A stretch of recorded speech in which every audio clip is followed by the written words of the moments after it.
The opinions and views expressed by individuals during this broadcast are their own and may not be the opinions of this network, their group, or other organization they may be involved with.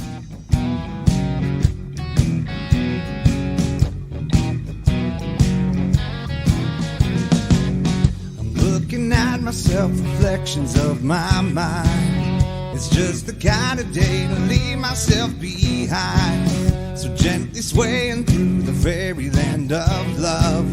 If you'll just come with me, you'll see the beauty of Tuesday evening news. Tuesday evening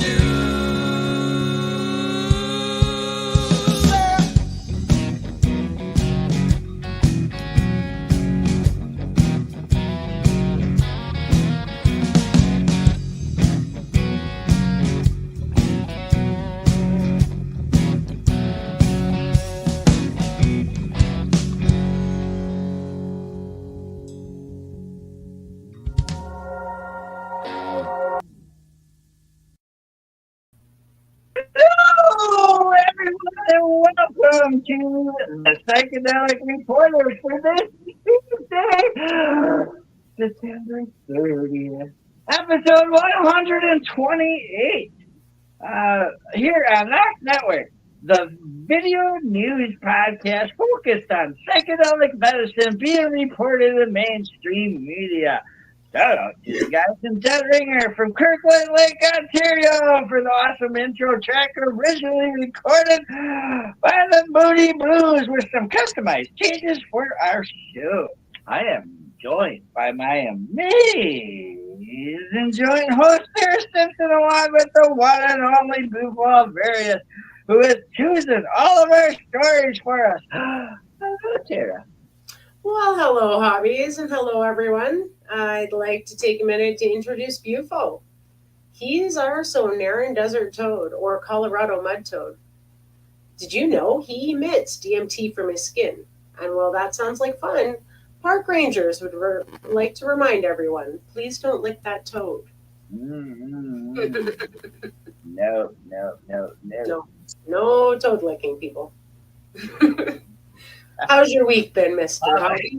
It's great. So I spent all of the rest of last week getting back to norm, catching up on stuff, workcation no more. We are back into the studio, bringing you some quality-ish material. That's awesome. My week's been pretty eventful, as you've heard.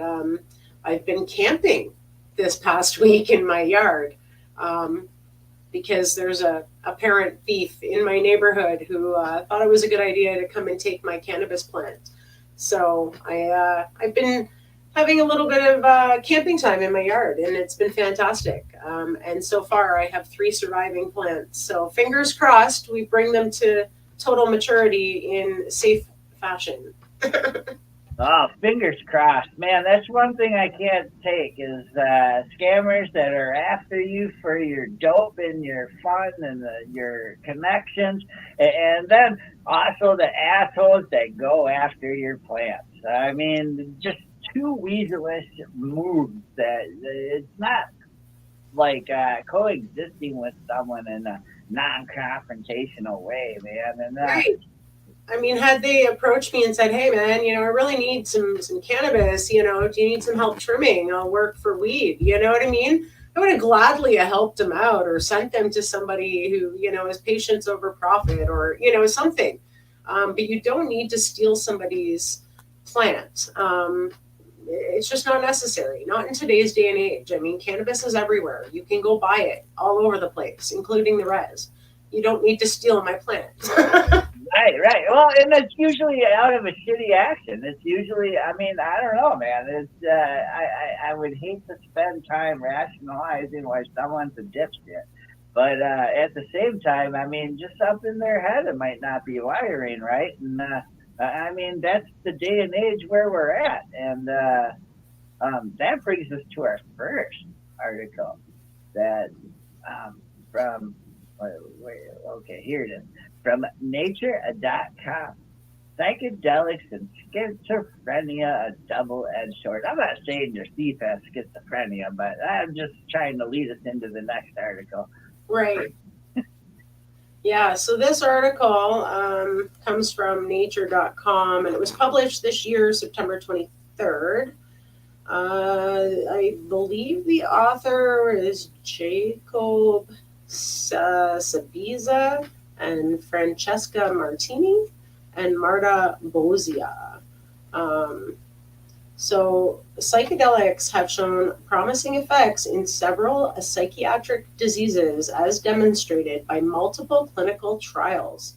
However, no clinical experiments on patients with schizophrenia have been conducted up to date, except for some old semi-anecdotal studies, mainly performed in the time span 50s to 60s.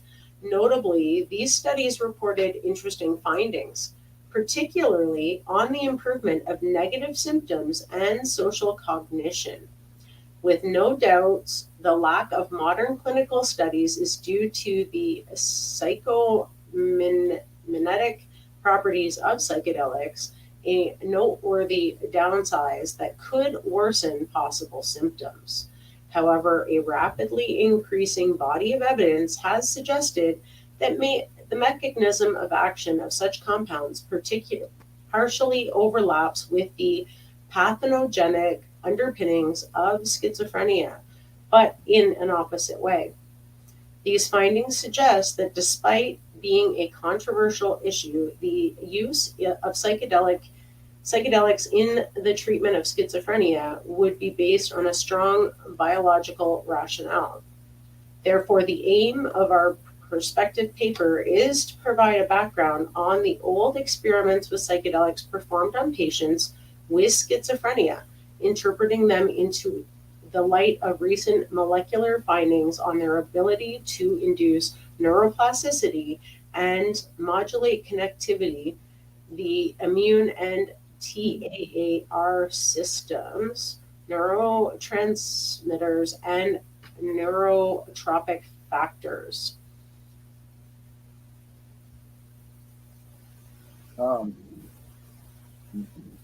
Okay. No systematic approach was adopted in reviewing the evidence given the difficulty to retrieve and then interpret old findings. Interestingly, we identified a therapeutic potential of psychedelics in schizophrenia, adopting a critical point, particularly on negative symptoms and social cognition. And we summarized all the relevant findings, and we also identified an eligible subpopulation of chronic patients predominantly burdened by the negative symptoms, outlining the possible therapeutic strategies, which encompass very low psychedelic microdosing, carefully considering safety and feasibility to pave to the future clinical trial. Holy cow. This was just a preview of it. If you have access via your institution or want to, it tells you how if you go to the nature.com on this article.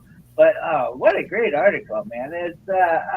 It's super interesting to me because I've always had an interest in these types of disorders. Even as a pharmacy technician, as a personal support worker, my interest was in like dementias and mental health. And when I was in pharmacy school, they actually had us do a project. It was like called the hospital project. It was just to do research, medical research on a hospital in our area. And I chose, of course, the Psych Hospital in London, Ontario. Because it had a very dark history of experimentation on psychiatric patients from the time it was built, prior to the 50s and 60s, right? When they used to lock people up in asylums and stuff. So it's very interesting that they're going back to kind of those darker times where that sort of stuff did take place in institutions.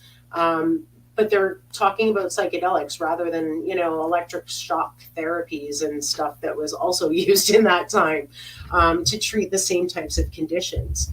So it's really cool. It goes to the whole, where is a safe place? These facilities that they're starting up with the therapeutic health and wellness versus a clinical setting like an institution to do these studies. I mean, they're all common questions now. Right. I mean, back in the day, that would have been just a forced experiment that the patient had no control over. But it's interesting that those findings from that time, from the sounds of it, show that they were having some actual success. But now we have the opportunity to do it in a more safe environment with some of these centers that are coming up, right? Right. And that brings us to our next article just about these centers on SteamboatPilot.com. And Colorado wants more public feedback for psychedelic therapy. So it's delaying the final fee approval to October. The state is still on track to start accepting business license applications by the end of the year. And this is written by Allie Longlaw.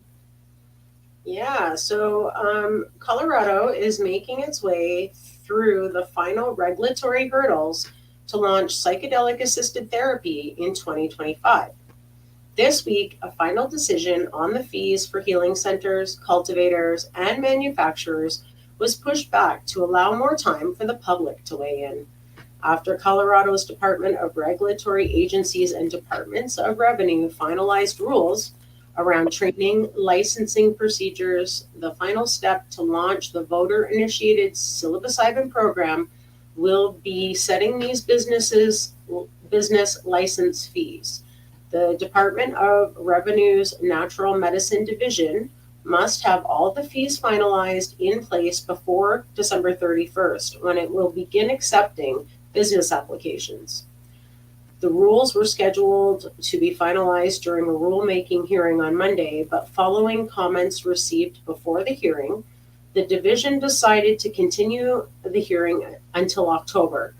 As such, the division will continue accepting comments on its draft fees until that hearing.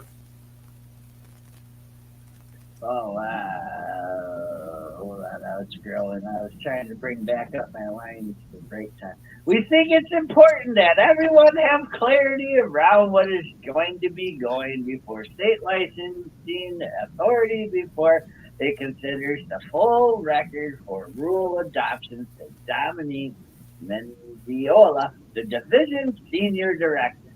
This does mean, however, that final fees will not be effective as early as we had hoped to give applicants that line of sight as they prepare. Stacia Poinsett, director of the Healing Advocacy Fund in Colorado, said the decision to delay and allow for additional feedback shows the agency's commitment to thoughtfully and diligently engaging with stakeholders to make a program that is truly safe, equitable, and accessible. The Healing Advocacy Fund is a nonprofit that was started to help with Oregon's rollout of psilocybin therapy. It created a Colorado office following the 2022 election and has been engaged with the state throughout the rulemaking process. The fees proposed by the division would aim to cover the cost of 9 division staff salaries and operational expenses estimated at around $1.7 million annually. To incentive early participation, fees in the first will be lower than those received after December 31st in 2025. Different fee levels are proposed based on the type of business, including psychedelic therapy facilitators, healing centers, cultivation facilities, manufacturers, testing facilities, and more. Wow. Wow, eh? Poinsetta said one of their main concerns is the proposed fees for micro healing centers will be too high in 2027. The micro healing center license type is intended to make it possible for small mental health practices to add psilocybin therapy as a modality of their care at their existing location, Poinsetta said. Implementation of these services is likely to have a slow start, particularly in rural communities, due to the lack of public education and understanding around psychedelic therapy, which presents challenges for the profitability and viability of these healing centers. High licensing fees will prevent many individual therapists and small practices from offering these services. As a potential solution, the Healing Advocacy Fund has suggested that the fees be tiered based on size, or that a new fee category be created for sole proprietors. As Colorado prepares to start offering psilocybin therapy next year, the Department of Revenue launched a survey to estimate the number of licensed applications it will receive.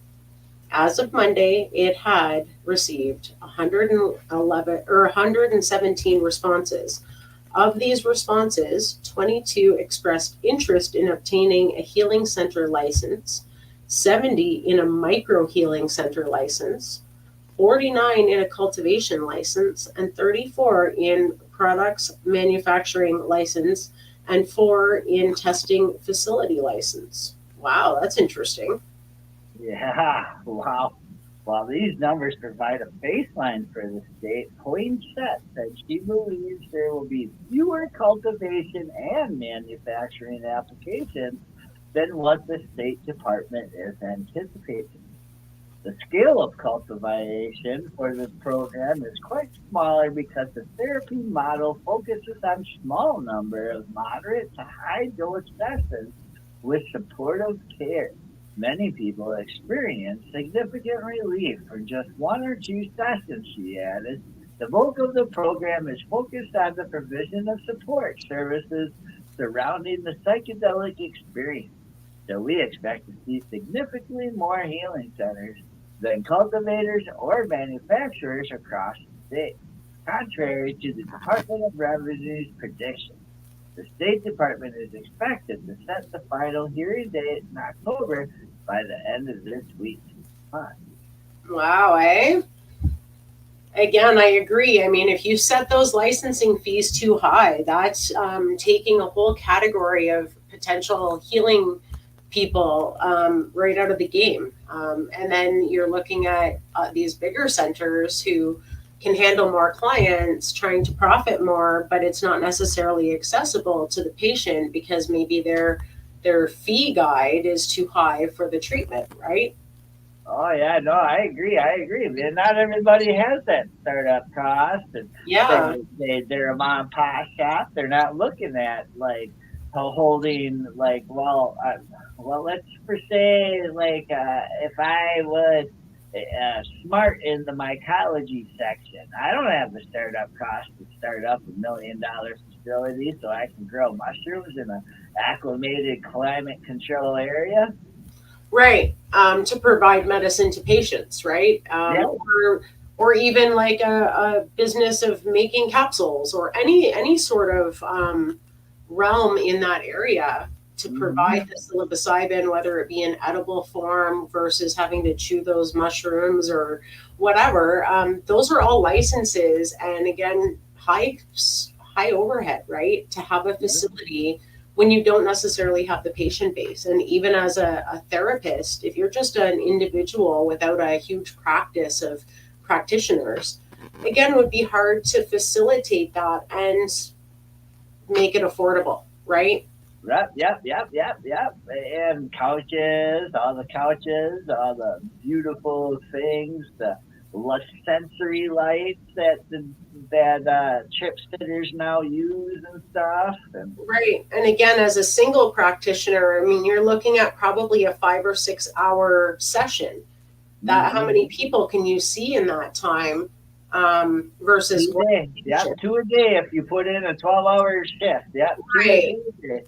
Right. And as an individual practitioner, it might not be financially feasible if their licensing fee is too high to be able to do that, versus a huge center that has like 10 employees all doing different guided tours at different times that day, right? Right. And it's beneficial that you have the setting, you have the therapy license and all that. And that brings into our next article. that is, I accidentally hit the darn button, psychiatrictimes.com. And this is actually written by a doctor. And the John Crystal, MD, exploring the future of ketamine and psychedelic treatment. And this article is by Heidi Ann Dewar and John H. Crystal. I'm not sure what the MPH stands for, but yeah, I'm not sure.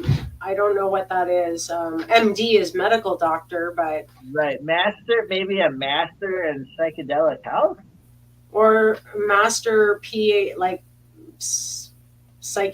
something to do with psychology services, maybe. I don't know. Oh yeah, psychological, yeah. Psychology health, yeah. All right, so yeah, let's read this article because this actually means like a lot, man. Yeah, it's written by a doctor, so I really like that. Even doctors are getting on board and coming out of the woodwork to shed light on all of this, which is what he's trying to do.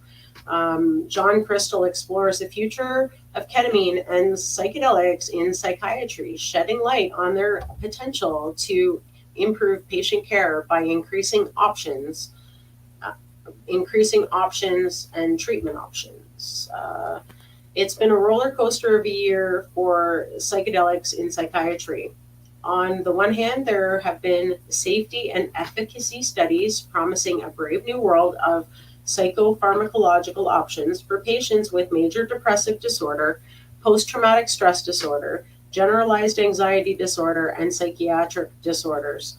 On the other hand, this summer, the U.S. Food and Drug Administration delivered a disappointing response in the quest for 3,4-methyl, so MDMA, basically, assisted therapy as a treatment option for post-traumatic stress disorder, despite pleas from veterans organizations, government officials, and psychiatric experts. So what does the future hold for psychedelics in general and ketamine in particular? Yeah. Psychiatric Times sat down with John Crystal, MD, Robert L. McNeil, Junior Professor of Translative Research and Professor of Psychiatry, of Neuroscience, and of Psychology at Yale University to discuss his work and what the next steps might look like. Crystal is also co-director of the Yale Center for Clinical Investigation, chair of psychiatry, physician-in-chief of psychiatry at Yale New Haven Hospital, director of the National Institute on Alcohol Abuse and Alcoholism Center for the Translational Neuroscience of Alcoholism, and director of Clinical Neuroscience Division at the VA National Center for Post-Traumatic Stress Disorder. Holy fuck. No, this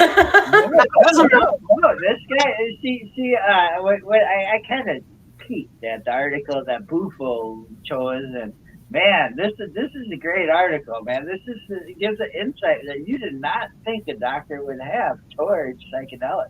And I'm a Psychiatric Times person, and you could be John Crystal. Okay.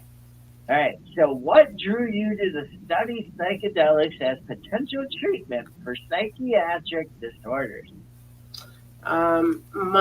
Most of my work has been with ketamine rather than classical psychedelic drugs. 1 to 4, I was drawn to study ketamine because I thought it might provide a path for studying the impacts of deficits in NMDA, glutamate receptor signaling on psychosis and cognitive impairment. In using ketamine in this way in patients with depression, we have found the antidepressant effects of ketamine.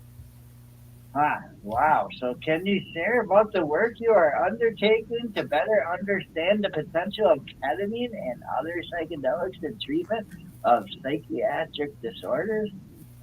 I co-founded Freedom Biosciences, which is using drug combinations to try and overcome some of the limitations of ketamine and psychedelic treatments, in particular Freedom is testing a drug combination that may extend the duration of efficacy of ketamine so that it can be administered less frequently in standard treatment. Freedom is also developing combination treatments that may provide the effectiveness of psychedelic drugs, but with limited effect on perception. There are a number of companies that are following different scientific paths to generating short-acting psychedelics similar to DMT and 5-MeO DMT, or non-hallucinatory psychedelics. If these companies are successful, it may lead to psychedelic treatments that can be made more widely accessible. How has your understanding of treatment-resistant depression evolved over the last 10 to 15 years? How has this understanding impacted treatment choices and strategies, as well as research into new strategies? I think that the treatment of TRD has already changed dramatically, in large part due to the emergence of S-ketamine, Suboxone, by Janssen. Prior to S-ketamine, patients with TRD who failed to respond to standard approaches, for example, combining antidepressants, adding lithium, adding antipsychotic medications, etc., they were decreasingly likely to get access to more definitive treatments like ECT, which is, again, electroconvulsive therapy. In fact, despite the efficacy of ECT, a declining number of sites in the US were offering it as a treatment. Psychiatry seems to be backing away from the most effective treatments for the most severely refractory patients. However, with esketamine, there has been widespread and growing investment in building interventional psychiatry, the infrastructure and the expertise needed to deliver esketamine, TMS, and the ECT. In parallel, the rate of esketamine prescriptions has grown substantially, and access challenges for esketamine seem to be declining. Psilocybin and MDMA are not yet approved by the FDA for treatment of psychiatric disorders. However, the research studies are also very promising. Are there other areas of psychiatry that use of psychedelics might be warranted? Psilocybin is likely to be approved initially for major depressive disorder. MDMA in combination with psychotherapy for post-traumatic stress disorder was not approved by the FDA, but it is likely that additional studies will be conducted to enable its ultimate approval. Psychedelics are also being studied for the treatment of post-traumatic stress disorder, migraines, and substance use disorders. What are you most excited about regarding the use of psychedelics in psychiatry in general, as well as specifically in depression and TRD? My goal in treating patients is simply to see them get better. We know that depression is an extremely heterogeneous condition and that esketamine and ECT will not work for everyone. Therefore, having more rapidly effective and highly effective treatment options is likely to open doors to recovery for many patients. Psychedelics are serious psychotropic medications, and treatment may stir up distressing memories and feelings, including suicidal ideations. However, some patients describe exposure to psychedelic drugs as among the most important experiences of their lives. We have much to learn about the basis for this experience. How has the FDA's review of MDMA-assisted psychotherapy impacted research into the usefulness of psychedelics? First, it's important to remember that MDMA is not a classical psychedelic drug. It's called an empathogen because it stimulates feelings of empathy and connection to other people.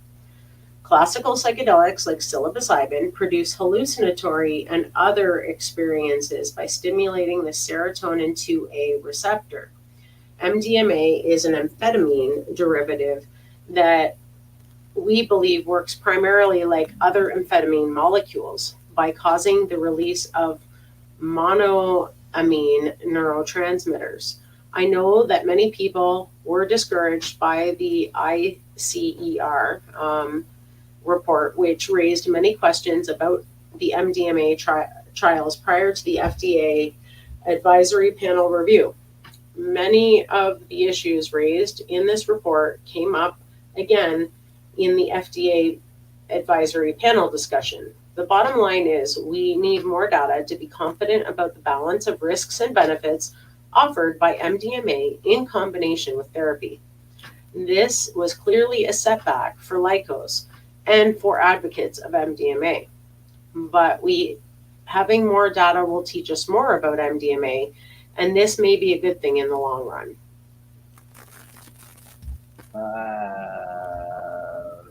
Rest is references and whatnot. That was a good article. That was a fantastic article. I do know that ketamine is used in treatment for pain conditions. That is something that was actually on the table for me at one time, but getting into the program was very hard and it scared the hell out of me, so I really didn't go that route. But I do know in the US, it's commonly used in private clinics, even to treat very, very chronic, high-risk pain patients. My aunt was actually one of them. She used to go for ketamine infusions in the US because she had a severe pain condition. And it actually helped her. Long term, I don't know because we've lost contact, but she'd used to go for them. And I just thought that was wild because it's an anesthetic. Right. No. But we've been reading a lot about it. Yeah. We've been doing the reporters thing, and there's studies in Texas, there's studies in other places. Yeah, so it's interesting that it seems to be helping people in other ways other than just to knock them out for surgery or something, right? Mm-hmm. Oh, and it's wow, dude. Just that the doctor covered some of that stuff. He was vague. I'm sure he was protective of his licensee and on how he also responded. But the openness is what I like. Absolutely. We need to get that information out there. Education is key. I agree. Dude, you know what time it is? It's medication time. Yes, it is. It is time to pay some bills. So stay tuned for a word from some of our sponsors. And then we'll return with more articles that Bufo has chosen, making mainstream media news. We will be back in 4 minutes and 20 seconds here on the Psychedelic Reporters on NOK Network. Quicker, buddy, quicker.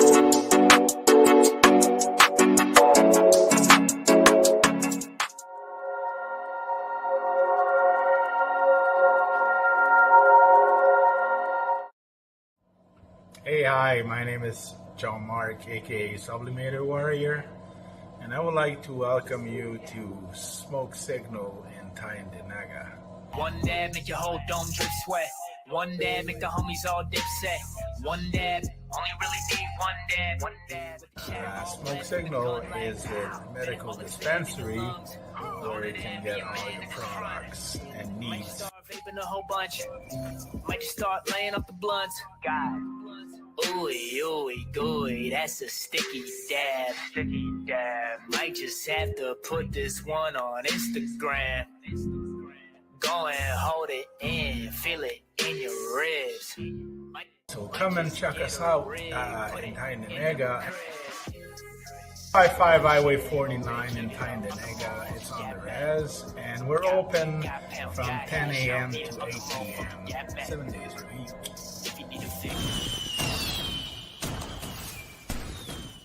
Tune in daily to NOK Network's diverse podcasting lineup.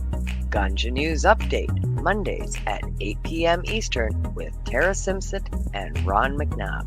Waking Up with the Waniac, Tuesdays at 1 p.m. Eastern, 10 a.m. Pacific, with Wayne Cruz from sunny California. Grow 420, Tuesdays at 4 p.m. Eastern, with Ron McNabb. Psychedelic Reporters, Tuesdays at 8 p.m. Eastern, with Hobbies Puppets and Tara Simpson. Peace, News, and Views, Wednesdays at 8 p.m. Eastern, with Sir Stevo and Kim Cooper. Thursdays, we have Open Your Eye with Kim Cooper and Tara Simpson, 8 p.m. Eastern. Followed by Thursday Night Vibes at 9:15 p.m. Eastern with Master and Mama Rochi. The IWK 710 Daily Sesh airs 7 nights a week with our rotating joint hosts nightly at 7 p.m. Eastern. Thanks for tuning in to all the podcasting on NOK Network.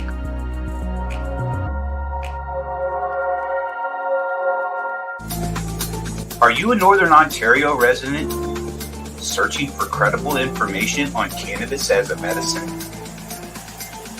No Sir is here to help. Established in 2013, Northern Ontario Cannabis Education and Resources is here for you.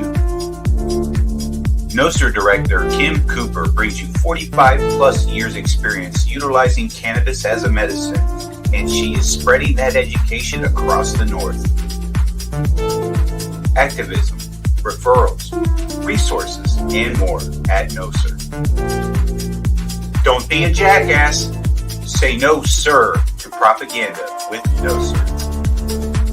Find them at www.nocer.ca.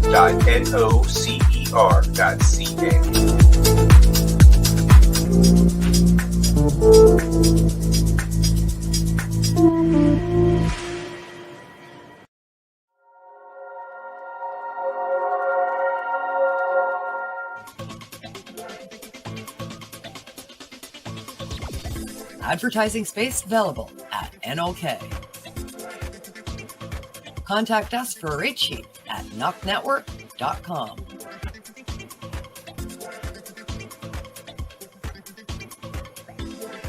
Send us a message on our social media platforms or email us at info@NOKNetwork.com.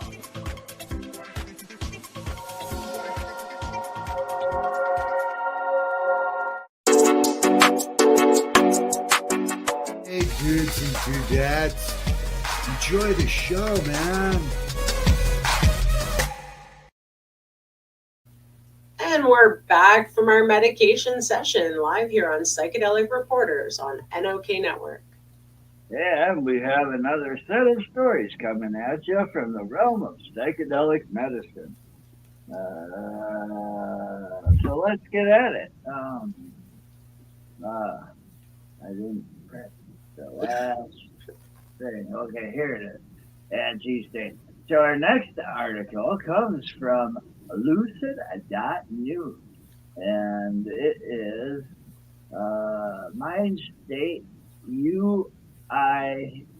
Mindstate uses AI to design next-gen psychedelics compound with 5-MeO-MIPT with Andrew Myson. And Han Harrison. Can you do that shit? I don't know, but that's kind of wild, eh?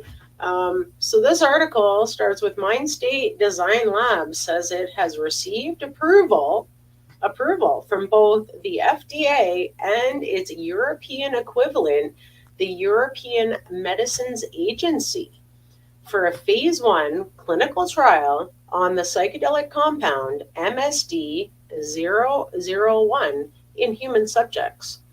The drug is the company's formulation of 5-MeO-MIPT, which was created by the late chemist Sasha Shulgin. Dylan DiNardo, the co-founder and CEO of Mindstates, describes MSD-001 as a base substance which can be combined with other drugs to target precise serotonin receptors in the brain and create a new class of psychedelic medicines. Due to its ability to select receptors with high specificity specificity, DiNardo says MSD001 can minimize wider psychoactive effects and create customized states of consciousness.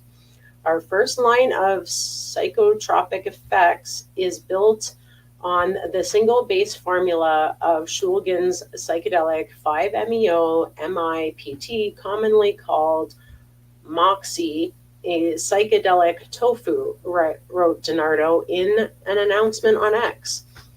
At normalized clinical doses, there are some basic psychedelic effects, but no mystical experiences or entities or blissful formless voids or immersive memory replays.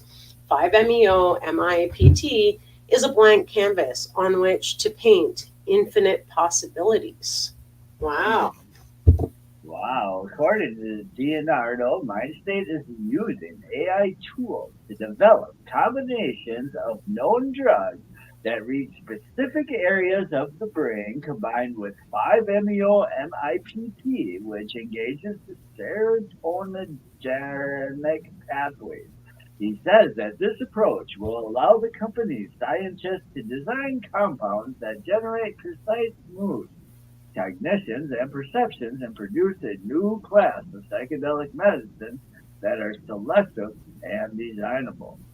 So we're kind of going beyond 5822A and thinking it in this multi-target systems level manner, says DiNardo, noting the receptor identified as a target of serotonergic psychedelic drugs such as LSD and psilocybin mushrooms.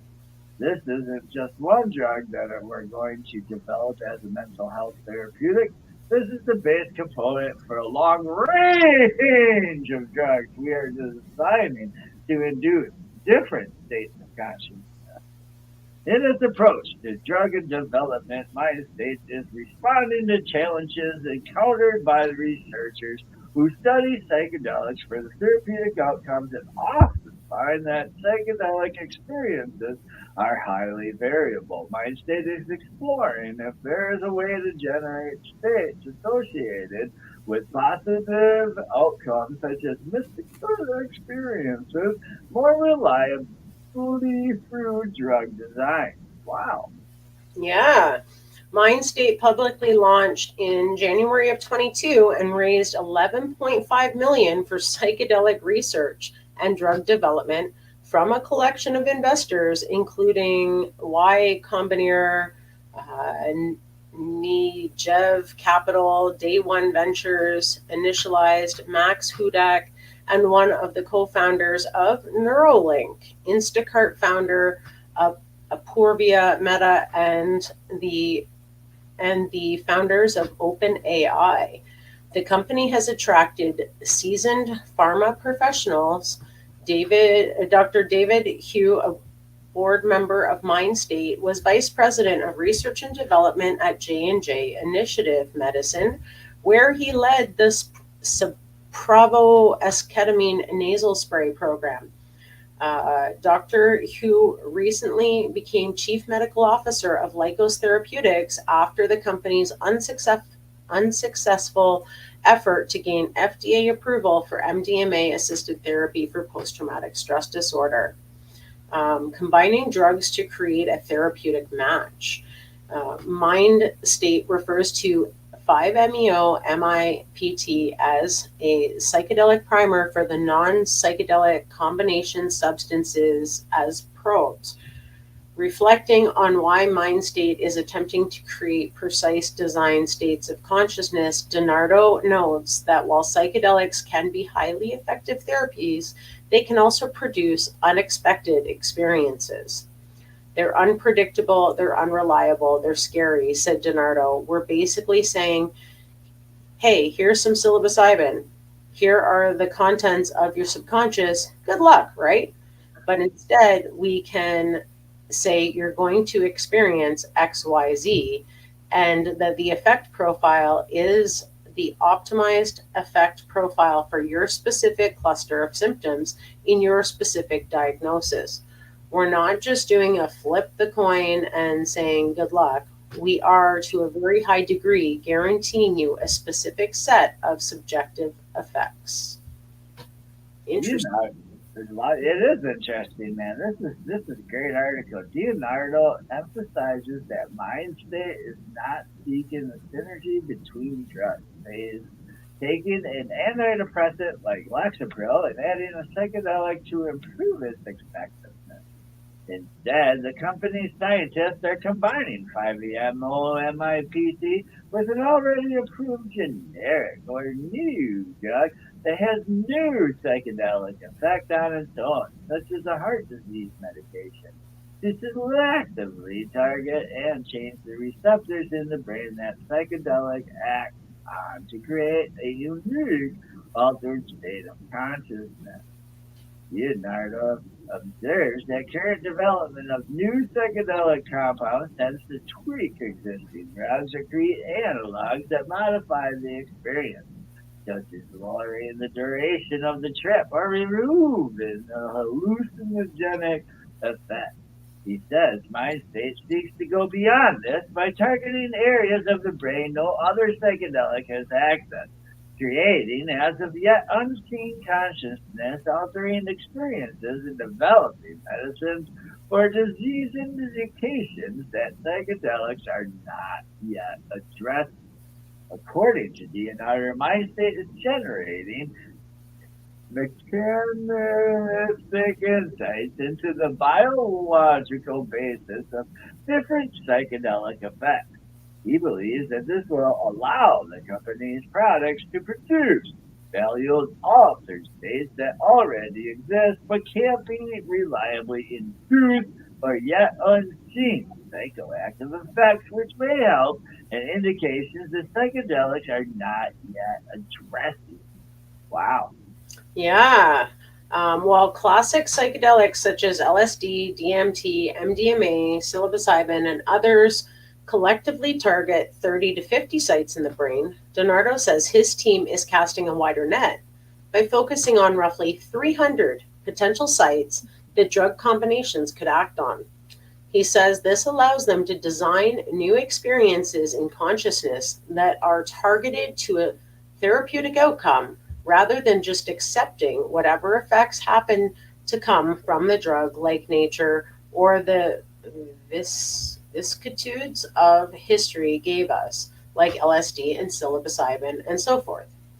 According to Donardo, MSD-001 is part of a next-gen category of psychedelics, which will allow MindState to design specific altered states of consciousness for a limitless range of future psychotropic therapies. He says the company's scientists are seeking to reliably activate cognitive states such as mystical experiences, which are associated with better outcomes in clinical trials for treatments, addressing death anxiety, depression, addiction, and other mental health issues. Mining trip reports for drug development. MindState selected 5-MeO-MIPT as its base molecule using its Neurotech Osmothus platform AI tool, which includes large language and natural language processing models. The company is using Osmothus to examine trip reports, analyzing the chemistry of the drug in relation to the experiences they create. Donardo asserts that MindState is the first to take this approach to psychedelic drug development. I have not yet been able to find any kind of precedence in psychiatry or elsewhere, he says. For every trip report out there, there's a good chance that Osmothus has read it. The platform was trained on datasets that describe the biochemistry of psychedelic drugs sourced from books, direct submissions, and blogs, as well as 70,000 trip reports from publicly accessible websites. Donardo says that Osmothus can review a personal description of someone's psychedelic experience and pinpoint the drug they took. Wow. That kick ass. According to Leonardo, the mind state suite of AI models allows an individual's perspective and use of metaphor in trick reports to be transformed into mathematical relationships. These relationships between phenomenology and underlying pharmacology are way stronger than you might expect, says Leonardo. Historically, it's been a very difficult to quantify the subjective to do phenomenology in a quantitative way, and that's where large language models can come in. Huh. Leonardo says MindState has assembled multiple AI systems to create these predictive models overlying phenomenology in a quantitative manner with pharmacology, looking for the differences in impact of different compounds. Why does and GMT give you intensities of 5 million? No, DMT gives you ego loss, but 2CP mostly enhances sensory inputs and amplifies sensory information. And GIPT doesn't have any visual impact, but it affects your auditory system, which where are those differences? Asked Leonardo. He says that mind state is discovering these connections and making predictive models about how consciousness changes by altering neurotransmitter systems in the brain. Wow. Yeah. Sometimes you don't need any AI. Sometimes it's super obvious. The patterns when you compare the wide scale biochemical data to the phenomenological data, but sometimes it's in the math, he says Denaro. It's in using these various AI systems to connect the pharmacology to the phenomenology. Oh my God. And that's what's really innovative here. In Aminia Bawani, a neuroscientist and doctoral student at New York University who researches psychedelics, says, and AI thinks that the mind state strategy for drug development moves the field forward. This opens up an entire new approach to the way we look at therapeutics and pharmaceuticals in general, says Bawani. She added that the human clinical trial data generated by MindState and other research groups is going to be what really determines whether institutions adopt psychedelics as a therapeutic approach. Columbia University postdoctoral research scientist Hannah Goodman, who studies iboga alkaloids to treat substance use disorder, praises the team's use of AI to improve the efficacy of efficiency of the translational research pipeline. Drug development heavily relies on animal models, she said, but the researchers who study psychedelics in animals can only speculate on their subjective experience and therefore therapeutic value. Goodman believes that the models that are available for drug development do not necessarily apply to developing psychedelics. She particularly notes the challenges of the placebo effect in clinical trials with psychedelic compounds and patient access, which may contribute to the challenges of approving psychedelics as medicine. Hopefully, this platform will help us get out of this rut, says Goodman. Wow. Phase 1 trials. Leonardo points out that polydrug use with 5-MeO PCT is not new to psychonauts in the underground, which hundreds of trip reports are testimony to the safety of 5-MeO-MIPT, as well as such combinations. Leonardo expects that MSD001 mind state's proprietary formula of the Stogen compound will be proven safe for participants in the phase 1 trial. If proven safe and effective, MindState says it will enact a long-term plan to test other drugs in combination with MSD001. The company says it's already taken their compound through all the required animal studies. The upcoming phase 1 clinical trials will be conducted at the Center for Human Drug Research in Leiden, Netherlands.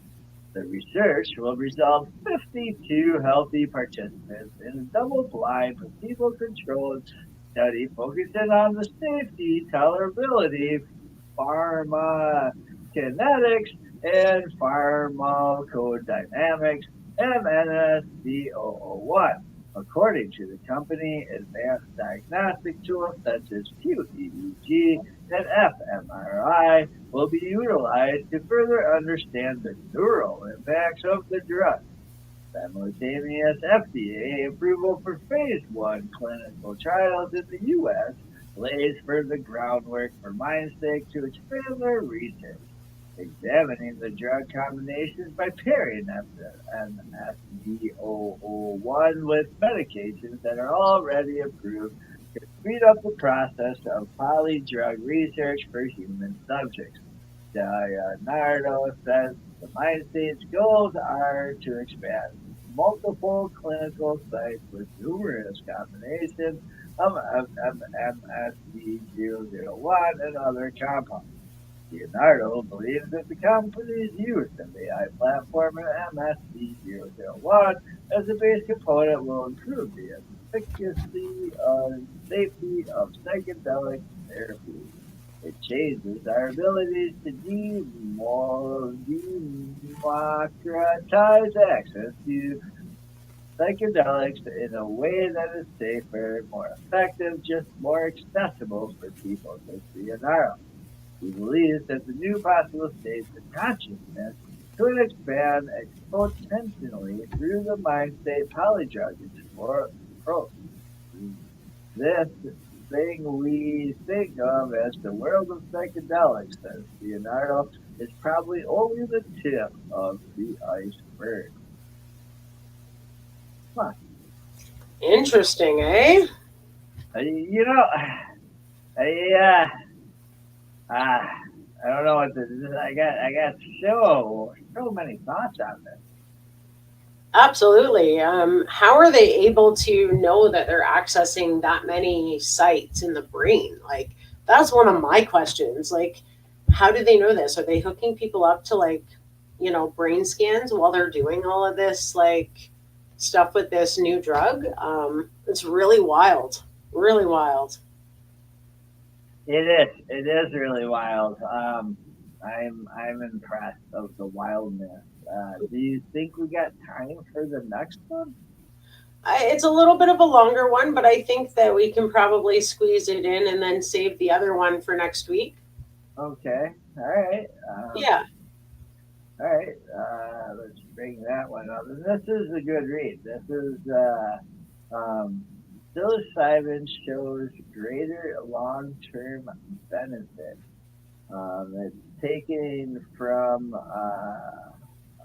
neurosciencenews.com, and I don't really see who it's by, but let me bring it up here.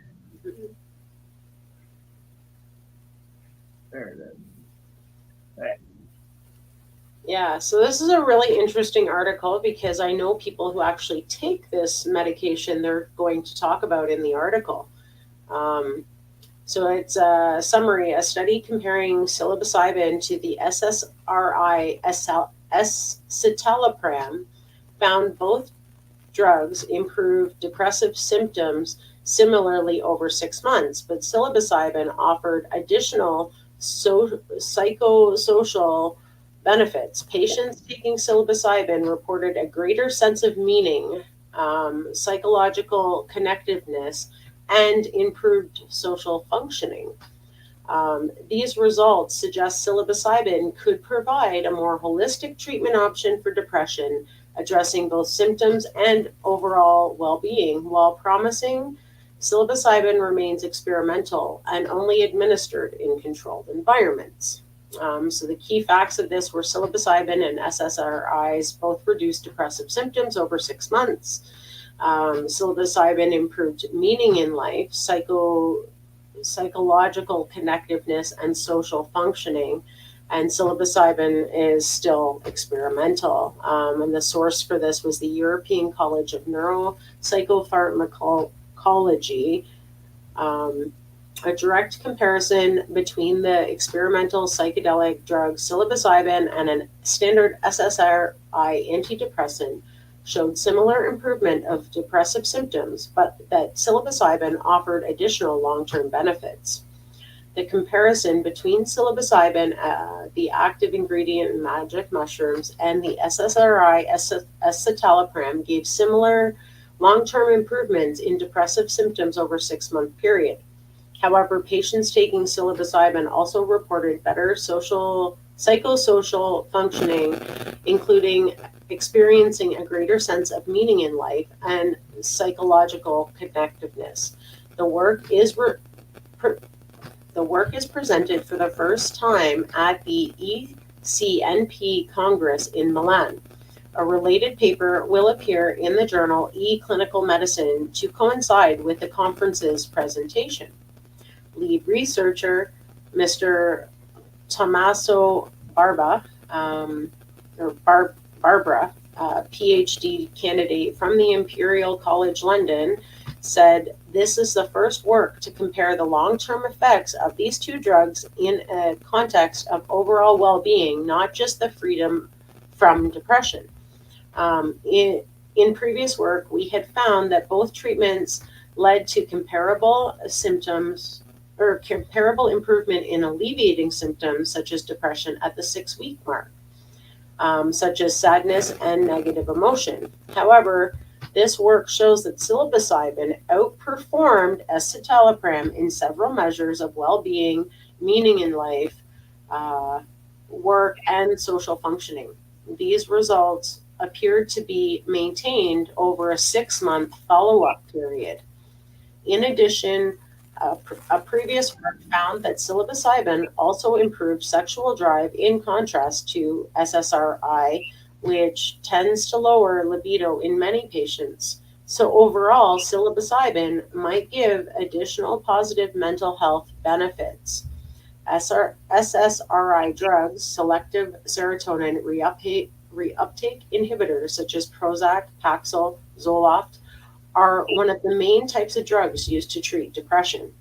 However, around a third of patients don't respond to SSRI treatment. And so for many of them, psilocybin may offer an alternative, although this was not studied in this trial. Barbara continued, SSRIs work well, but not for everyone. They're also associated with some side effects.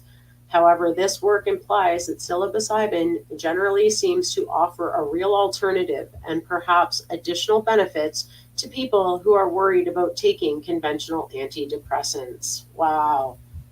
Wow, the researchers from Imperial College in London undertook a 6-month study, phase 2, double-blind, randomized, controlled trial with 59 patients with moderate to severe depression.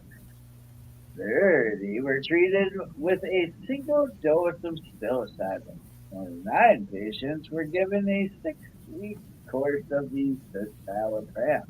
Each group received similar psychological support around 20 hours in total. Both groups showed significant improvement in depressive symptoms, even up to 6 months after treatment. The researchers stopped monitoring at 6 months. However, those... Oh, wait. Where'd it go? Oh, here it is. Many of the treatments follow up. The researchers note that the patients were only treated for 6 weeks and the patients received additional treatments for 6 months follow-up. Where did it go? What the fuck?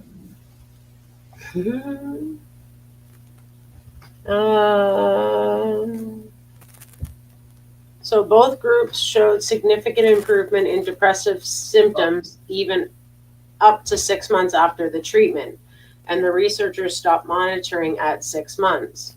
However, those given psilocybin reported greater improvements in social functioning and psychological connectiveness with large effect sizes. Yeah. Yeah.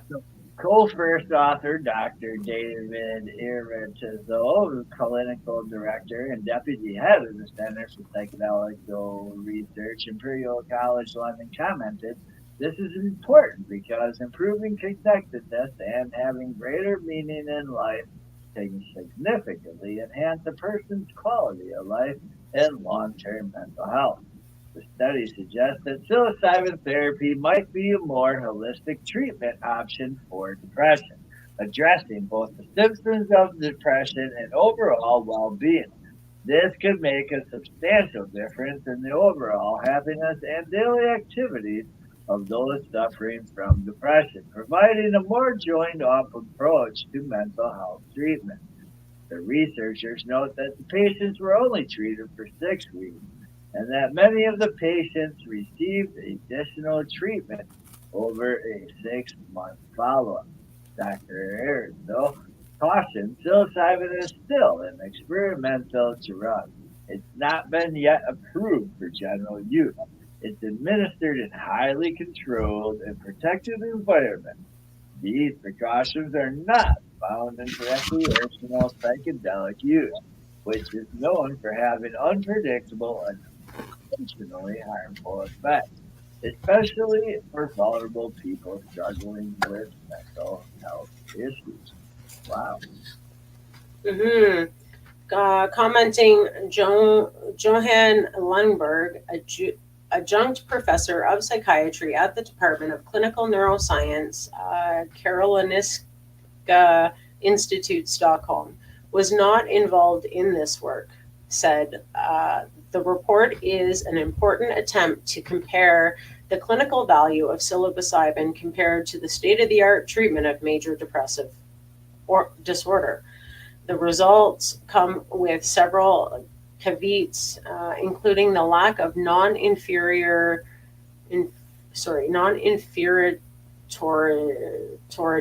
analysis and failure to report other interventions given during the follow-up period." He said, "That said, a hypothesis generating piece, it may benefit the field substantially. For now, we don't know if psilocybin will be approved for the treatment of major depressive disorder, but if so, it won't be for everyone. Some future patients may prefer psychedelic treatment over SSRIs, but some patients may be intimidated by the dramatic alterations in perception and confrontations with challenging emotions that the psychedelic drug promote." About this, Pharmacologically Research News. I think that was it.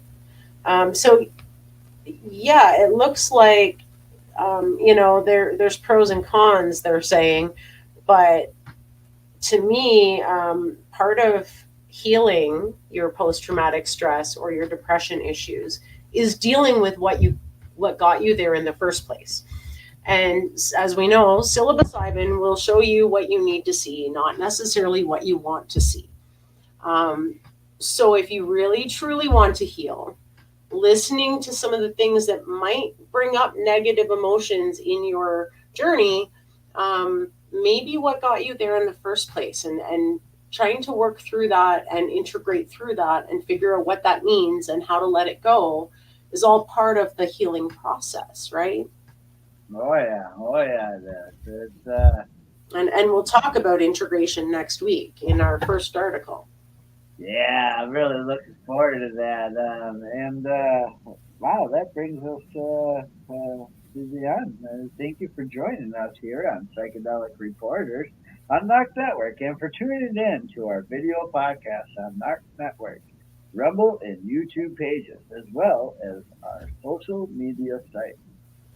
That's right. We hope you enjoyed our update today on mainstream coverage of psychedelic medicine advancements from around the globe.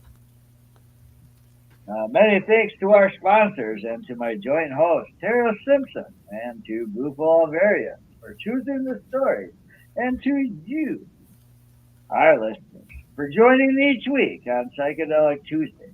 Let's hear from Dead Ringer again from Kirkland Lake on our way out. Bye. Bye.